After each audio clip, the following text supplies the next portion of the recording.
Things are getting hot in Australia already. As Felix is mic'd up, Coco Gauff is ready, but Leylah Fernandez is not. As always, this video is brought to you via the Doctrine of Fair Use, the Fair Dealing, and the Digital Millennium Act.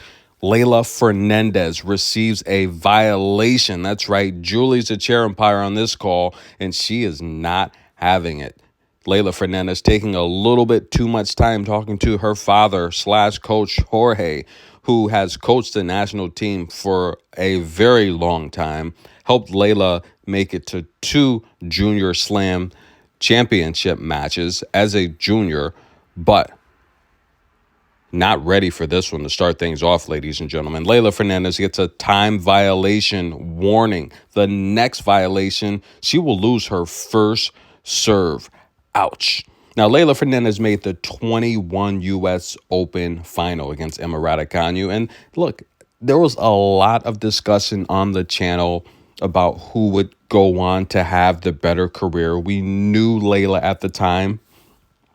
She had won her first main tour championship in Mexico earlier that year. That's right.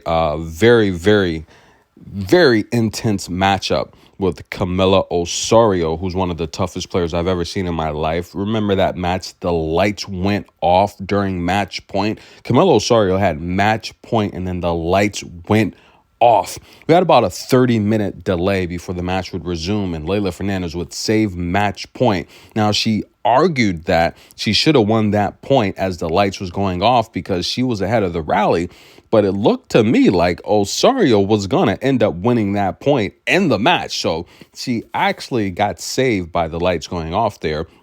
And of course, if we go back to that 21 U.S. Open match with Emma Raducanu, we all know that injury timeout by the chair umpire, it kind of disrupted Leylah's momentum. She got very upset, but I mean, listen, if there's blood coming off of one of the opponent's knee or anywhere on their body, it's probably a good thing to stop the match and make sure they're okay. But nonetheless, Leylah would lose that match, but I said, and a lot of subscribers on the channel said and felt that Leylah, when this is all said and done, may have the best career.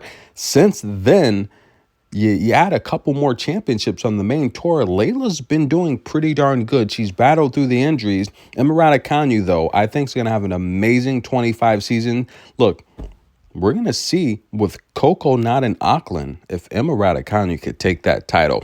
But we head to the first service game, and this may concern me, ladies and gentlemen. Leylah Fernandez over 8 minutes, saving a break point against Coco, and Coco looks jacked up. We saw Coco last season start things off very muscular, very toned. She looked beautiful. The physique right now, she's only 20 years old. Only 20 years old. Leylah's 22, still growing into that adult female athletic body. And listen, ladies and gentlemen, 8 minutes just to hold after saving a break, that's going to concern me. Why? Because Coco pushes such a grueling pace, and the way Leylah plays, I don't know, guys. We could see Leylah run out of gas. That's right, one of the most athletic players on tour along with Coco, but you factor in that power, we might be seeing signs of fatigue early on. Coco Gauff is pushing a grueling pace right now against Leylah Fernandez. And of course, remember, Julie gave a violation already to Leylah Fernandez. And what concerns me, not only was his first service game 8 minutes, but Leylah's using all of that serve clock. Tennis in a minute, get your popcorn. Coco on the move, but Leylah holds.